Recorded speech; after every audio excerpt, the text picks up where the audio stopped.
वचन कहता है कि अगर आप व्यभिचार में गिर गए, अगर आप पाप में गिर गए, अगर आप चोरी में गिर गए, तो आप सेवा करने के भी काबिल नहीं हैं उच्च पद की। वचन तो इतना गहरा है वचन। तो शैतान लोगों को नाकामयाब कैसे करता है? उनको शरीर के पीछे लगाता है, उनको पाप के पीछे लगाता है, डर के पीछे लगाता है, लोभ के पीछे लगाता है, लालच के पीछे, घमंड के पीछे, व्यभिचार के पीछे। और रोजे के उपवास क्या करता है? जब आप उपवास करते हैं, उपवास आपके शारीरिक जो आपका बॉस बन गया शरीर। अगर शरीर ने कह दिया कि रात को आपको मोबाइल देखना ही देखना है, गंदी फिल्म देखनी ही देखनी है, तो आप उसको करते हैं क्योंकि आपका शरीर भारा है, आपकी स्पिरिट हल्की है। आपका बॉस आपका शरीर है। और इसीलिए जब आत्मिक कामों में आप जाते हैं, जब आपको एक ब्रेक थ्रू की जरूरत होती है, जब आपको एक हीलिंग की जरूरत होती है, जब आपको परमेश्वर का हाथ चाहिए होता है, तब क्या होता है? तब आप चाहते हुए भी कुछ नहीं कर सकते क्योंकि आपकी आत्मिक जो जिंदगी है वो कमजोर है। और जब आपको जरूरत होती है आप कुछ कर नहीं पाते हैं। अपने हाथों को उठाओ, प्रभु से कहो, खुदाबंद मैं अपने शरीर के अनुसार नहीं, अपनी आत्मा के अनुसार चलो, प्रभु यीशु मसीह के सामर्थी नाम में। दूसरा तिमुथियुस 2 उसकी 20 से 22 आयत, उसमें लिखा है, बड़े घर में ना तो केवल सोने चांदी के पर काठ और मिट्टी के बर्तन भी होते हैं, कोई कोई आदर कोई कोई अनादर के लिए। यदि कोई अपने आप को इनसे शुद्ध करेगा तो आदर का बर्तन और पवित्र ठहरेगा और स्वामी के काम आएगा और हर एक भले काम के लिए तैयार होगा। जवानी की अभिलाषाओं से भाग और जो शुद्ध मन से प्रभु का नाम लेते हैं उनके साथ धर्म, विश्वास, प्रेम और मेल मिलाप का पीछा कर। परमेश्वर ने कहा बड़े घर में सिर्फ सोने और चांदी के ही नहीं, काठ और मिट्टी के बर्तन भी होते हैं। अब आपके घर में बहुत से बर्तन हैं। एक आपके घर में गिलास है, आपकी रसोई घर में, जिससे आप पानी पीते हैं। प्लेट पड़ी है जिससे आप खाना खाते हैं। एक बाल्टी ऐसी पड़ी होगी, वाटर कूलर पड़ा होगा जहां आप पानी स्टोर करके रखते हैं, उससे पानी पीते हैं। और एक कहीं नुक्कड़ में रसोई घर में एक कूड़ेदान का बर्तन भी पड़ा होगा जहां हर तरह का कूड़ा, खराब वस्तु, खराब खाना, बिगड़ा हुआ खाना आप उस कूड़ेदान में डालते हैं। वचन क्या कहता है कि वो कूड़ेदान का जो बर्तन है वो भी उसी घर का है, और जो आदर का बर्तन है जो स्वामी के मुंह से लगता है वो भी उसी घर का बर्तन है। तो परमेश्वर ने कहा कि लोग है तो मेरे विश्वासी, है तो मेरे बच्चे, है तो मेरे ही घर के बर्तन, पर कोई तो आदर का बर्तन है और कोई निरादर का बर्तन है। और लिखा जो कोई अपने आप को इनसे शुद्ध करेगा, किन से? व्यभिचार से, पाप से, शरीर के कामों से, निंदा से, चुगली से, विश्वासघात, माता पिता की आज्ञाओं को ना मानना, ढीठ, घमंडी, लड़ने वाले, गालियां निकालने वाले। परमेश्वर ने कहा अगर तुम इन चीजों से अपने आप को शुद्ध नहीं करोगे तो तुम अनादर के बर्तन ठहरोगे, और अगर तुम अपने आप को इन चीजों से शुद्ध करोगे तो आदर के बर्तन ठहरोगे। अगर तुम आदर के बर्तन ठहरोगे तो स्वामी के काम आओगे। अगर तुम स्वामी के काम आओगे, उसके मुंह से लगाए जाओगे, तुम्हारी आशीषें अलग होंगी, तुम्हारी आशीषें दूसरों के जैसी नहीं होंगी, क्योंकि तुम आदर के बर्तन हो।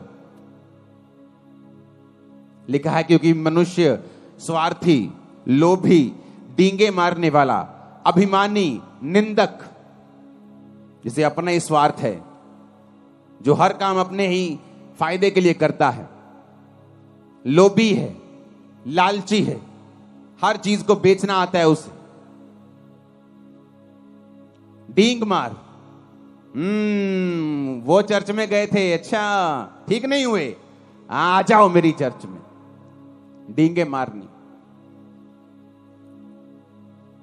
खुदावंद का आत्मा यहां आपको हील करता है, मैं नहीं।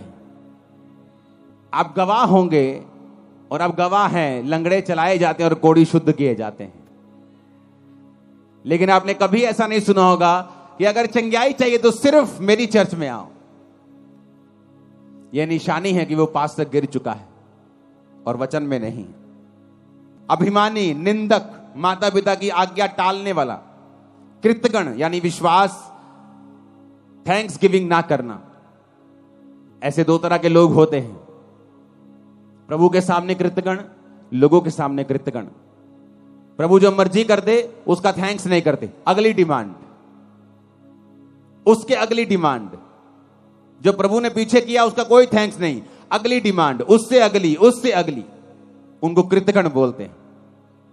और ऐसे लोग भी होते हैं, आप अगर उनके लिए कुछ करेंगे बोलोगे ले मैं तो इनका वर्कर हूं, ये तो इनका फर्ज बनता था करना।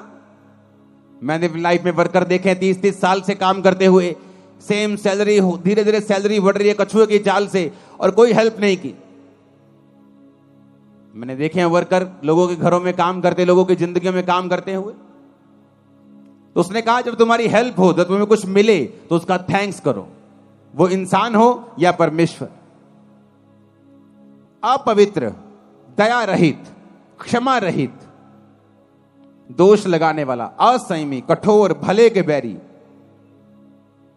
विश्वासघाती, ढीठ, घमंडी, प्रभु के नहीं सुख विलास के चाहने वाले, भक्ति का भेष धरेंगे पर शक्ति को ना मानेंगे, ऐसों से परे रहना। परमेश्वर ने कहा यदि तुम अपने आप को इनसे शुद्ध करोगे तो आदर के बर्तन ठहरोगे।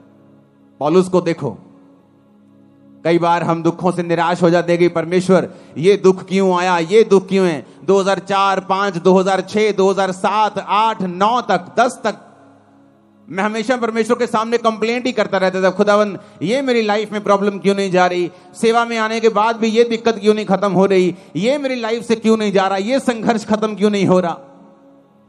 आज हम पौलुस की पत्रियों को पढ़ते हैं।